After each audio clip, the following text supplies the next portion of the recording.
You guys will never close the gap on what you think you need before making a jump. There will always be a gap. There will always be a gap. Yes, we can do things to try and tighten that gap, but at some point, like, you just need to jump, man.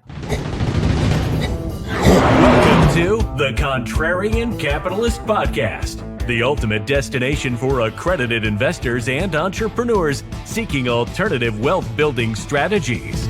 Discover how to fast-track your journey to wealth and time freedom by thinking outside the box. If you're ready to join the ranks of the Contrarian Capitalists and learn the most effective ways to reach your financial goals faster, you're in the right place. Let's get started with today's episode of the Contrarian Capitalist Podcast.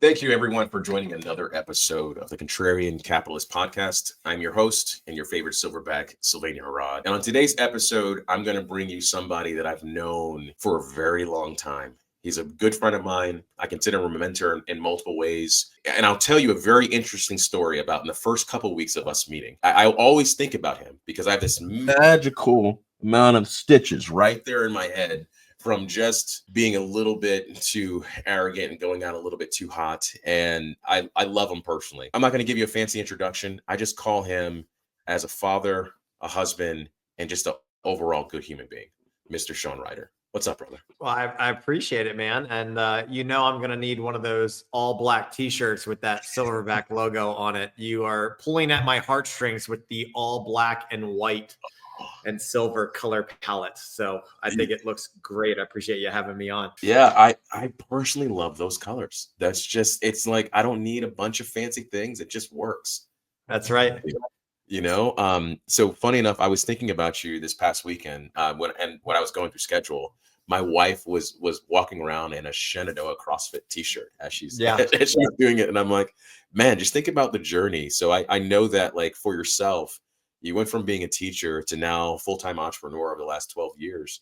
Just help me help the audience understand a little bit about your journey, where you're at today, and we'll just take this conversation where it goes, man. Yeah, I mean, it's always interesting to look back at the journey. I started coming out of college as a licensed high school teacher and started there, but knew that although I enjoyed teaching and I wanted to be a football coach, very quickly realized I couldn't do what I wanted to do financially on a teacher salary.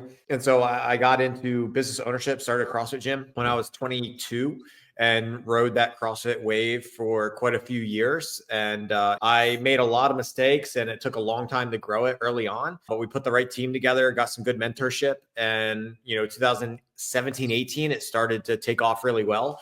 But we had a really good year and a half, 2 years leading up to the pandemic in 2020. And then basically March of 2020 changed a lot of things for that business, for me personally, for my family. We brought our second child into the world during the lockdown. And, coming out of the lockdown, being locked down for 72 days changed my opinion on a lot of things. And the fact that business didn't recover as quickly as I thought it would change my opinion on what I wanted to be doing with certain areas of my life. So I started going a different route, started helping more business owners. Again, thankfully, me and my wife, she had a W-2 job that she actually just walked away from last month. We had that stability there, thankfully, but we were stewards of money. We saved a lot of money. And then I realized I needed to start putting that money to work outside of things. Even though I loved owning businesses, I needed to park that money somewhere else that built wealth for my family outside of waiting 40 years for it to do so. And so me and my wife took about 2-3 years to really start plowing money into real estate. Before that, we put it into high early cash value life insurance policies, which we might tap into today. But here, fast forward again, we closed that CrossFit gym down a little over a year ago and opened up a different type of fitness facility, a metabolic franchise, which is more in line with the type of training that me and my wife prefer and believe in nowadays. So here we are, fast forward. I've opened businesses, I closed businesses. I've tested different things that I thought I'd be interested in and didn't like them. And so here we are, 36, married, 2 kids. We have a real estate portfolio. We have an active business a brick and mortar that we are active in. But the biggest thing that me and my wife are trying to do right now is just basically have I don't want to say 100% control of our time and freedom, because things happen, people get sick, people need you. But from a day-to-day basis, week-to-week basis, we're really happy with the flow of our life right now. And that's something that I want to see happen for a lot more people, in particular, small business owners and investors. You hit on a couple cool points that you were talking about right now. So to give people backstory of just some of the things that Shawn's talking about. Shawn is one of the ideal people that I talk to when it comes to lifestyle design. He understands the entire framework of like, figure out where you want to be in a couple of years and this reverse engineer the process, but make sure you have autonomy the entire time, because some people are wired to want to be in the zoo, and that's fine.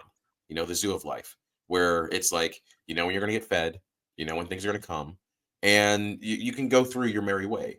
And then there's other of us that are meant to roam the jungle. We embrace uncertainty. We're fine. We're contrarian in nature. We're going to go ahead and be like, all right, cool, as different things come and go. And that's the thing that I've loved about like watching you over like since COVID and that period of time, is just watching that journey and be like, you know what? I consistently stay on a North Star. Tell people about like the family vision thing that you guys do consistently. I think that's the most fascinating thing. Yeah. So at the end of every year, we do a family planning session. So we have a vision for 3 years out, and then we try and reverse engineer that down to what we have to do over the next 12 months to get us there. And those conversations, sometimes they're not always easy, especially when my wife was at a W-2 job and I'm an entrepreneur. So I'm contrarian when it comes to like dedicating myself to building someone else's business. But that made my wife really, really happy. So we had to talk about, hey, 3 years from now, where do we want to be in terms of how we're going to parent our kids? What do we want to do financially? What types of trips do we want to take? And, you know, like the past 3 years, it worked out really well, me being an entrepreneur and her being a W-2 income earner. But when we went into this year's family vision and family planning conversation, and I asked her, I said, hey, do you want to continue being a W-2 employee? In the past year, she immediately said, yes, I love my company. This was the first year where she paused and hesitated. And she was like, I'm not sure. And I was like, okay, well, that's interesting. In my mind, I'm like not getting my hopes up. And, but over Christmas break, she had about 2.5 weeks off. And she just realized that she didn't want to go back to work. And for her, it was about rushing. She still loved her job. She loved the company. She loved her boss. She obviously loved the benefits of that company. They really took care of us. But then she started to realize that there's a lot more than just the financial component. She didn't want to rush out and drop the kids off at school and drive 90 minutes to the field. She was sick and tired of texting us and saying, hey, I'll be home at 5 o'clock tonight. And then she hits traffic because a doctor kept her 10 minutes longer because he had to see 5 more patients before he talked to her. And then she gets home 45 minutes later. And, you know, some people will hear that and be like, well, that's not a big deal, getting home at 5:45 instead of 5 o'clock. But for our family, it was super, super important. We don't stay up until midnight. Like we go to bed at 8:30, 9 o'clock, and we start winding down early, and we want to relax. We don't want to be rushing around late at night. And day in and day out, that's taxing. So it's interesting that we're doing this podcast at this time, because I do want to say openly and transparently, like 12 months ago, me and my wife didn't have to change anything. Like we were making more money than we've ever made in our lives. We had an investment portfolio. We had consistent cash flow.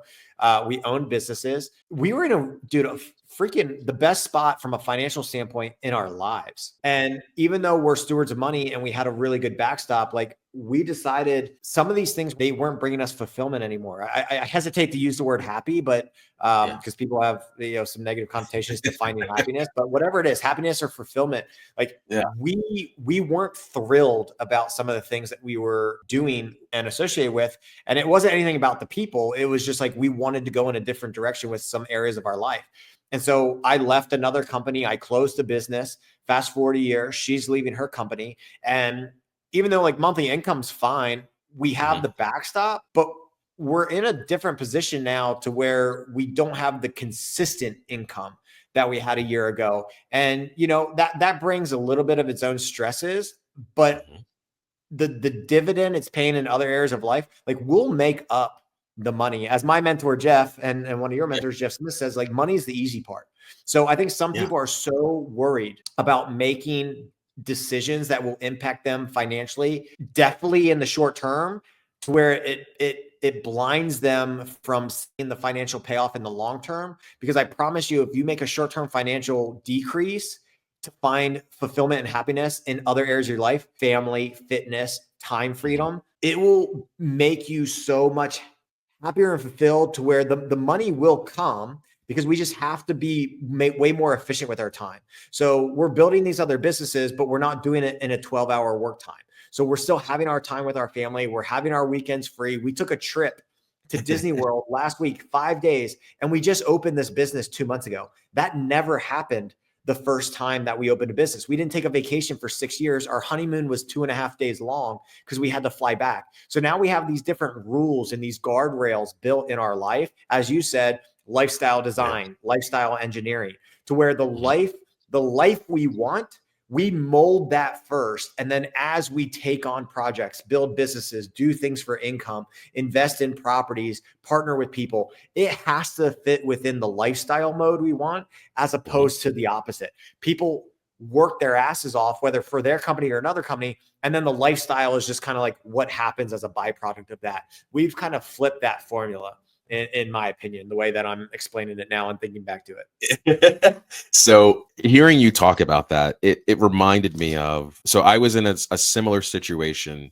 It was probably January of last year, because I was at a place where, so I built listeners know I call it an FU button, like my FU button is when you're making enough income that overtakes your W-2 income. And so I hit that point about 5 years ago. Then at that point, I got to make the decision of like, all right, what do I want to do? Where do I want to spend my time? At that time, kids were young. We had other things going on. Then COVID hits, right? And so COVID hits and we get to a point where I decide to go, I get my dream job. I work for my dream company. I'm there engaging. But something in around Christmas time, 2023, I'm just sitting there going like, all right, cool. We got wind down time. I was a little bit exhausted. January 2024 hits. And we're supposed to start ramping back up and I don't want to. And it was unique because I'm like, I really don't want to ramp up. And then the business that I had built as well was in a place where like, I didn't really want to do that one either. I'm like, wow, is there something wrong with me? Is something going on? And it's like, you're trying to get yourself to go to like get motivated to want to go do it and like scale and grow, and like the love was just gone. And I remember sitting on a beach where me and my wife, we take every May time frame, we take a few days, just us, no kids, no nothing. And it's just like, where do you want to go? A beach with no kids and do nothing. Wake up, eat, exercise with each other, go to the beach, like and eat dinner when you want to. Don't have to worry about lunch, and I'm just laying there in the water. Have a non-rushed orgasm. Yes, completely. Yeah. Like it's not like in and out. It's like a 5-minute AMRAP, like still in frame. That's all I got. It's like, no, I want to enjoy this and just lay there with nobody else knowing what's going. Yeah, I told you, green pies daily make the relationship very, very healthy. So hell yeah. But like as we're there, I'm like, I'm done. I just knew that there was other things that I wanted to spend time in, like that had meaning to me. And I just knew that my time of being a caged bird was over. At that moment, I said, all right, I'm going to leave this. And so her and I were sitting there talking to each other at dinner. And she's like, you're done, aren't you? She's like, she just knew it on me. It's like, yeah, I finally came to completion. Within 30 days, everything changed. And so I said, all right, we got runway. We have other things that are in place. I know we'll be fine, but I want to spend the next 6 months, year, 2 years, just really figuring out and chasing the thing that's chasing me. And so like, that's the phase of life where things are going.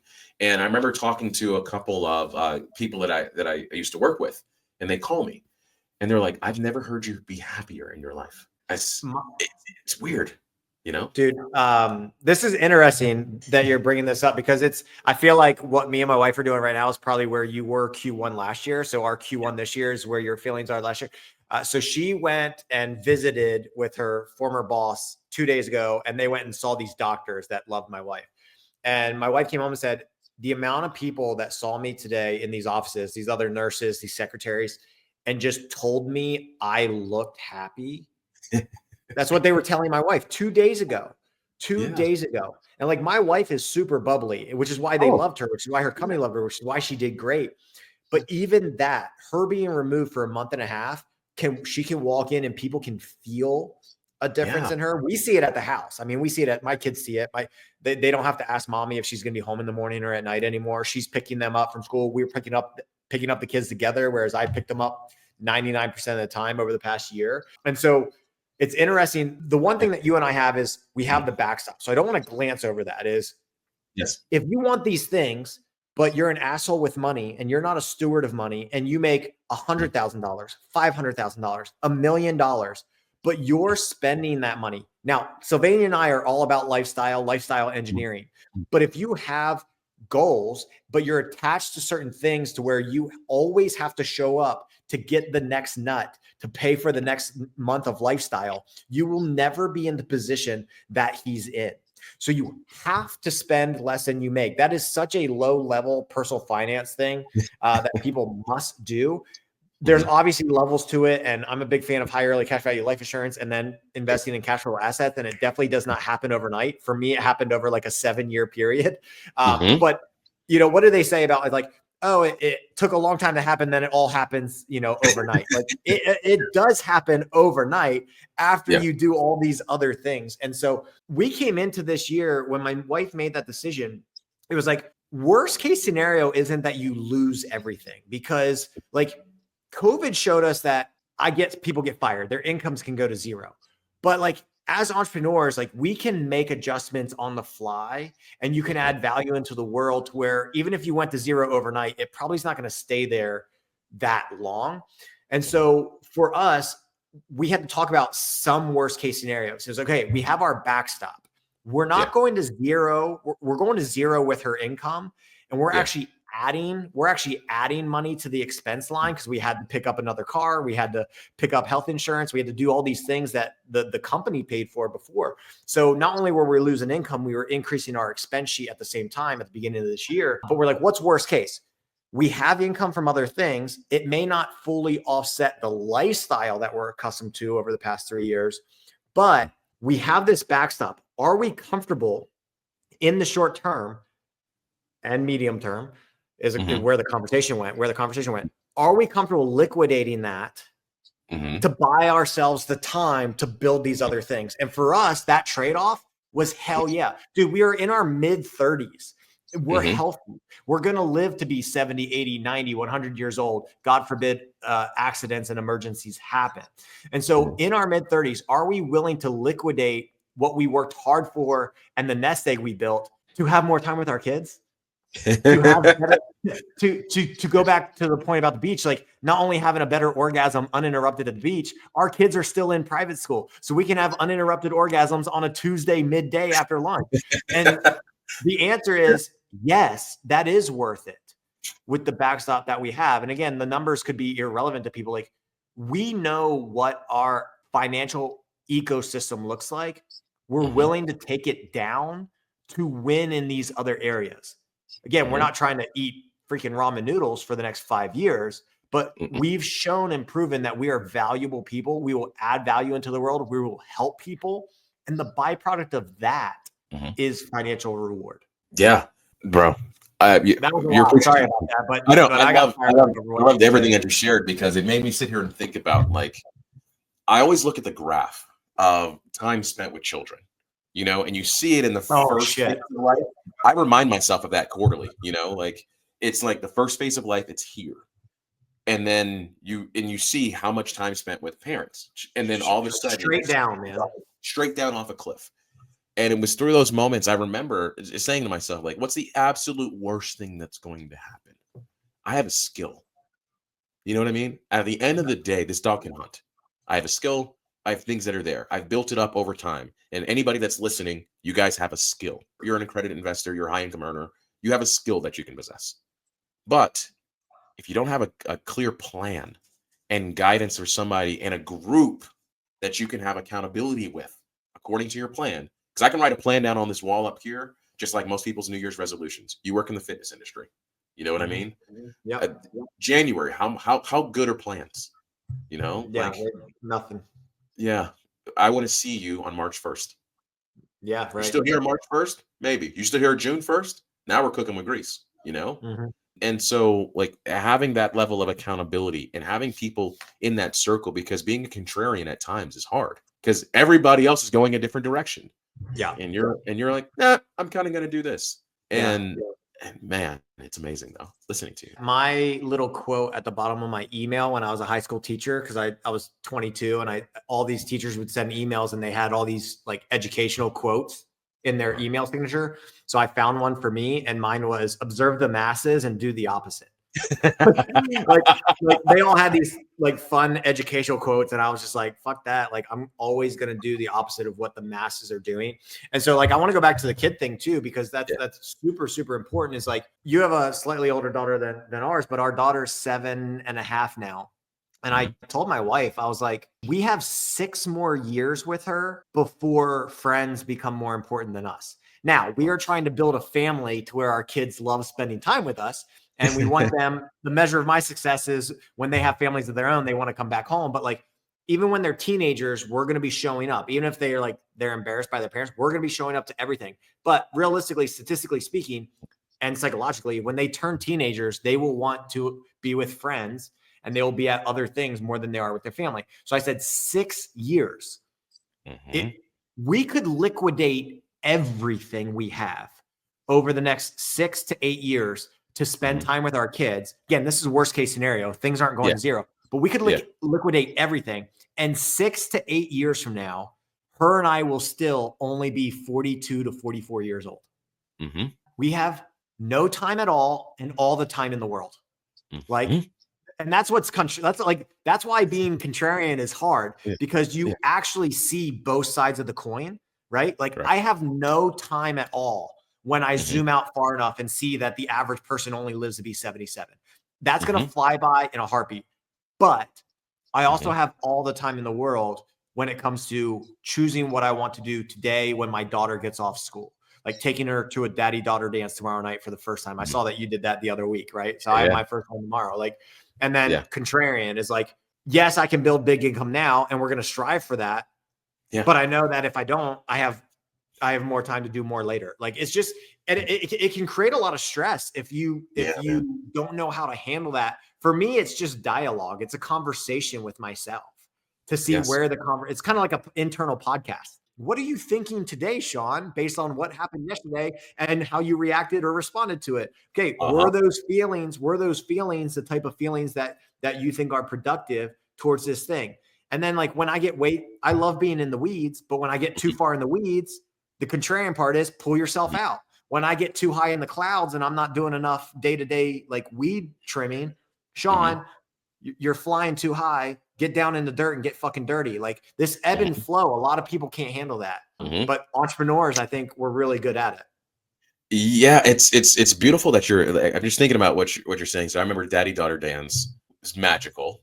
But here's the interesting thing. So this is might be the 5th year I've done daddy-daughter dance. And so my daughters are turning 12 this year, turning 10, and turning 7.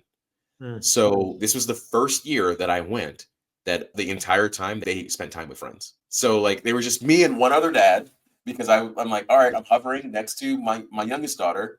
He only has one girl. This is his only kid. I'm like, this is my 3rd daughter. And I go, so how about we get to know each other? Because my kids will come grab me when they want to dance. But the rest of the time, I'm like balancing dances between different kids and then going back and forth with their friends. And like my oldest daughter is still daddy's little girl, because I take her to soccer practice.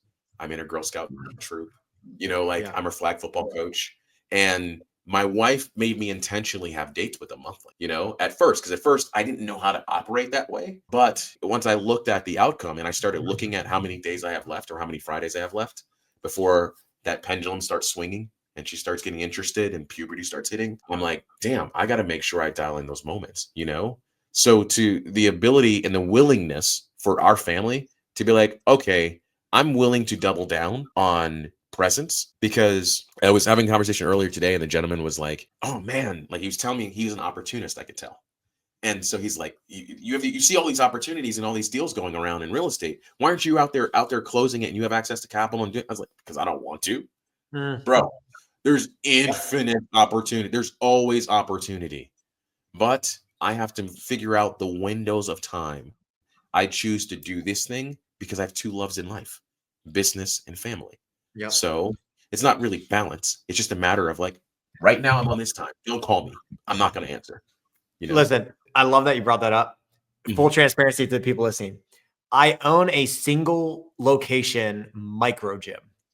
Mhm. You can make decent money with these. You're not going to become wealthy owning a brick and mortar micro gym. But me and my wife love this. So this is what we want to do on a day-to-day basis. We Mhm. own a real estate portfolio, some of that outright by ourselves, some of that with an operating partner, because I understand what real estate can do for us. I don't want to touch the real estate. And I know that we could get where we want to go faster if I went all in real estate, both money and time. I don't want my time spent looking at the same fucking broken down homes over and over and over again. So this is a statement to be made that like, I know that I could go use my skills for things that are way, way more financially rewarding, but then I'm going to be in the shoes that my wife was in earlier this year and where you were a year ago and be like, oh, that was okay, financially cool, but now I'm fucking like bored. I don't like this. I haven't had fun in a year. I don't want to be that guy. So we're spending our time with family and in a business that we enjoy because that's going to get us out of bed in the morning. But we're going to take the financial reward from some of those things that we're doing and we're going to plow it. Now we're partnered with an operator. We're going to plow it into that business and let him use his skill on what fires him up. He loves driving the properties. He loves sending me videos of the new walls going up and the new kitchen and new bathroom. And hey, you need to sign this paper so we can get the refi going. Like, cool, perfect. So partnering with someone that has the skill set and passion for the things that we don't have, but we can mend together with like peanut butter and marshmallow and make a damn good sandwich and build something together. That's pretty exciting for us right now. And so I just wanted to throw that out there for the people listening that don't know me is like, we chose to stay in a field that is not that financially rewarding because we enjoy it. We enjoy it. Hearing you talk about what you're talking about actually is going to bring a conversation to like me and my wife that we'll talk about in general, like different things, because she's wired just like you and Kate. Like she loves exercise and she loves those different things that go around. And I was just telling her like, hey, you get to choose, you know, like she loves health and PE. Like that's what she loves to do. So on a daily basis, she wakes up and she goes like, I want to teach and have kids fall in love with being healthy and moving their bodies. You know, and so it's kind of funny that sometimes I talk to guys who are like, your wife works. I was like, yeah, she chooses to. That's her choice. Like that's what she wants to do. But if she wakes up tomorrow and says, I don't want to do it anymore, I want to do something else, we'll find an asset as far as like where's your heart desire to go through there. Because the reality is that like when I looked up the term of retirement, it's like, okay, you stop doing the things that you don't want to do and you start doing the things that you really want to do. And at that moment I go like, okay, well, I'm retired. Congratulations. I get a medal. Maybe I'll buy myself a plaque. You know, that's like, the contrarian. Thank you for bringing. That's the contrarian definition of retirement, right? Yeah. Looking at the masses, like I said, the masses, their definition of retirement is quitting work, but they've done nothing to set themselves up for financial success in retirement and lifestyle success in retirement. So retirement ends up not being what they hoped and thought it would be. So kudos to you for finding that contrarian definition of retirement and recognizing that you're there already, regardless if other areas of life need adjusted along the way, whether that be financial, wife leaving a job, wife going back to work, moving from this town to that town to make ends, like whatever it is. Like as an entrepreneur, we're comfortable making some of those changes and choices because we define things differently than other people. And we're not worried about what the reflection is on social media. I mean, I got caught up in that a while, like, you know, like, so kudos to you and your family for doing that. That's huge. Everybody knows today I'm just targeting Canada because like kudos to the NHL for making an all-star game feel like a nationalism. You know what I mean? Like my 4-year-old son was screaming at the TV last night, "Boo Canada, you in the red, boo to you." And then of course, like we go to bed at 9:00. So we only saw the first period. And then I have to tell him when we woke up, hey, Canada won in overtime. And then I go back to be a better a good sport. I'm like, we have to respect, because my kids were like, no. And I was like, we respect that they won in overtime. It was a great game. They're great players. But yeah, that was awesome. Yeah, I'm like, how, like, you had to think about that, like, because we have the NBA where it's where I don't want to watch the NBA All-Star game. Like, I used to enjoy watching NBA because I thought I would play basketball, but I can barely watch the product. NFL is, I was in Orlando when they were playing flag football. I'm like, guys, I'm not going to go see grown men play flag football. Like I want to see my athletes do things. Yeah, I mean, they don't want to get hurt. And then here, like some of the guys in the Four Nations tournament, like they're done for the season. Like they got season-ending injuries, not playing for their NHL team. And I'm like, oh shit, that's going to be, it was great for the fans, but some of these teams are screwed the rest of the year because what the NBA and NFL doesn't want to happen. It kind of proved that's why you don't do that. But it was great atmosphere, great marketing, and good for the sport. Which I want good. All sports to be successful. Me too. Like I just love that, and that was kind of like the space where I was telling my wife, like, yeah, this is so amazing. Like, we sporadically were like, hey, last Friday, Super Bowl parade. We go and we're like, all right, just pull the kids out, take a day off. We're gonna go up there. We just booked the hotel. Love it.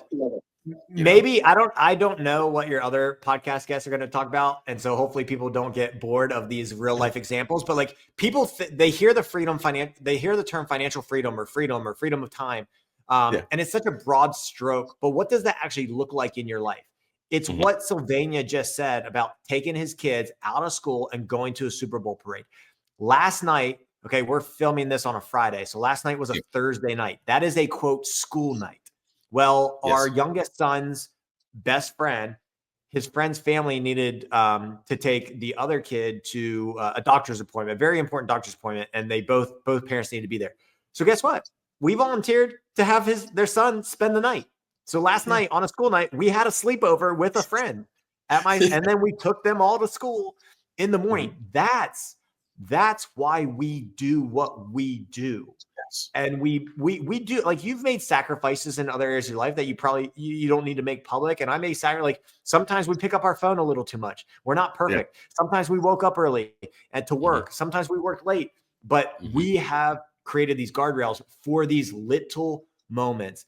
Now, Sylvania takes him and his wife to the beach in May, but like they're not doing that every day. Their perfect life does not involve, I'm assuming here, so correct me if I'm wrong. Their perfect life at this season of your life does not and is not defined by sitting on the beach 365 days a year drinking mocktails and tequila. Like that's not what we're striving for, man. We're striving for the sleepover on a Thursday night. We're striving for Philadelphia Eagles winning a Super Bowl and actually being at the parade. Like we're striving for going to the mountains of North Carolina in the middle of April just to get away with my family. And then come to find out my college team, App State in North Carolina, is playing my wife's college team, JMU, at App State for baseball. So we're going to get baseball tickets. Like that's what all of this is for. It's so true. So like we're going to Cocoa Beach. Like we're going to spend time with grandparents and like, oh, cool. We're just going to go. And we were talking about it yesterday. Like, do we want to drive down and just like stop along the way? Do we want to let the kids take the train? Because they've never taken the train. And I'm not thinking about like, damn, I didn't see freedom as being able, like going to somebody and asking them for permission to take a vacation with my family. And so it's proper planning in advance because I just knew that. Hey, and I ask myself these questions every couple of years. Like in 3 years, if anything was possible, what would I be doing? Who would I be serving? Like how much ought I be making? And that number of making is always determined based upon family needs and desires. And how much time freedom do I want to have? Because my ideal day looks completely different than other people. Like I wake up in the morning, I make sure I get the kids on the school bus. Like I'm there, I'm awake, I'm packing their lunches. On certain days, like last night, I looked at my kids and could tell they were a little tired. So I'm like, guess what we're going to do? I'm going to let you guys sleep in. I'm going to let you sleep in, and I'm going to drive you because of choice. And so I drove a couple this morning, and I'm like, oh, cool. Like one of them's not feeling well. Just go ahead, lay down on the couch, be able to do things. If I need to move my meetings, I'll move them if that's what's required of me at this current moment in time. And I think it's all because this didn't happen accidentally. It was planned. We asked those questions of ourselves. And I love your quote that you said before on your signature. It may be mine. Like when everybody's going right, turn left is what I think of. Like whatever the masses are doing, I will do the exact opposite and I will challenge it. Kind of drives my wife nuts at times because I will question everything that I think is mainstream and go through that, man. And so I think that I want you to envision this, and I want you to talk to this person. The listeners on here they're in a phase where they started having those questions of, I think I want to go do something, but I'm not sure what I want to go do, but I need to make a change because I heard the year 40 is very important. And so I'm getting close to my year 40, where a person makes a decision of like, am I going to stay on the career path, or am I going to choose another option and go down that route? What's some recommendations or some things that you would say to that person? Like, I make a lot of money, but like, I want more. I don't have time freedom. What would you suggest to that person? Yeah, I think the easy route out is telling people to quit their job when they're not feeling it, but I don't think that's the right answer. I mean, if you're making money, but you don't have money, you're in a bit of a predicament. So you have to prove to yourself that you can keep money. And I apologize for those of you that understand basic personal finance, but like, I cannot overstate the importance of, as long as you're like mentally healthy, right? Like if what you're doing is driving you nuts and insane and making you a mean person, bad person to those that you love, get out of that situation immediately. You're going to figure it out. But those of you that have a little bit of time, okay, if you don't have the financial backstop, get a little bit of it over the next 90 days, right? Yes, cut back on some lifestyle stuff, but save a little bit of money, okay? If you have that financial backstop, what you haven't had is space, because you've been waking up and doing this routine and going to these things, and you just haven't had the space, which if you listen back to earlier in the podcast, my wife finally made the decision to leave her job when she had 2.5 weeks away from it. Sylvania made his decision when he had 2 or 3 weeks? Yeah. Like a lull, but like maybe you were still working, but it was right before the ramp up. And you were like, I don't want to do the ramp up, right? So if you haven't had the space, I wish we would normalize like short-term sabbaticals for like everyone. Of course, like I have employees too. So if my main employee took a 2-week sabbatical, like we'd have to figure it out. But like, I think people need space. But if you could, even if you had to take 2 weeks unpaid, and if they can't do that, maybe that's telling you need to walk away. If you don't have the next thing lined up, I'm confident that just buying yourself and giving yourself that you will find something. The first thing you take a crack at after leaving this thing that you think you should walk away from, the first thing you try after that may not be right, but you're swinging, like you're in the batter's box. You're not going to hit a home run your first at bat, right? You got to start swinging the bat. So I want to see you somehow, some way. I don't have the perfect answer for the people for this question. You have to somehow, some way find space. You need to find stillness. You need to find quietness. You need to go literally out in nature and just sit comfortably with your thoughts. And probably the first couple of thoughts you're going to have aren't going to be pretty. You're going to question things. You're going to say you just need to stick it out. You're be fine, blah, blah, blah. You know, if you're having this conversation, you know deep down something's off. Explore that, but you cannot explore that in the hustle bustle of the day-to-day grind. Okay. Have an honest conversation with if you have a partner, spouse, and you have kids. If you need 48 to 72 hours to go stay at a really nice hotel 30 minutes from your home, have a genuine conversation with your partner about doing that, because amazing thoughts, ideas happen when you're not being screamed at from a 5-year-old or not being at work 9 hours a day. Maybe that's an imperfect answer. Yeah. But this situation is an imperfect situation. I didn't have all the answers to this journey. You led the podcast with Shawn. Tell people about your journey. It's a lot easier to tell people about my past journey. So thank you for leading that, than telling them like what the journey is in the future. Yes, we family plan. Yes, we vision plan. But I don't have a perfect painting on what life looks like 10 years from now. Yeah. I'm chasing the feeling of the life I want, not all the things I want. And like, the feelings I want with my kids, the feelings I want with my wife, the things on how to get us there and I'm open to this.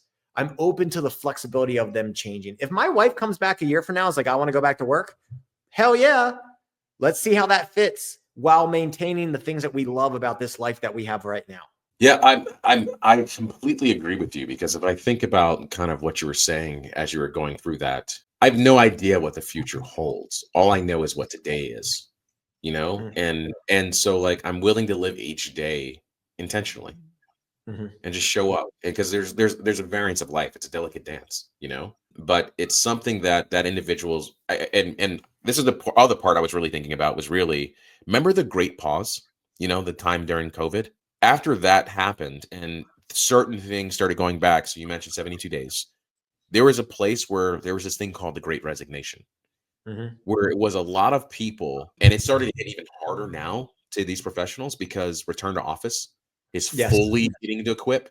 So they've had all this freedom and all this time freedom to be able to have hobbies, relationships, spend time with their children. I was at a birthday party with a mom who was so drastically upset because her husband, for the first time in the lifetime of their kids, has been there to put them to bed and read them stories, and that is being ripped away as return to office returns. Mm. It's those moments of pause, of reflection, that you can sit down and say, what has meaning to me?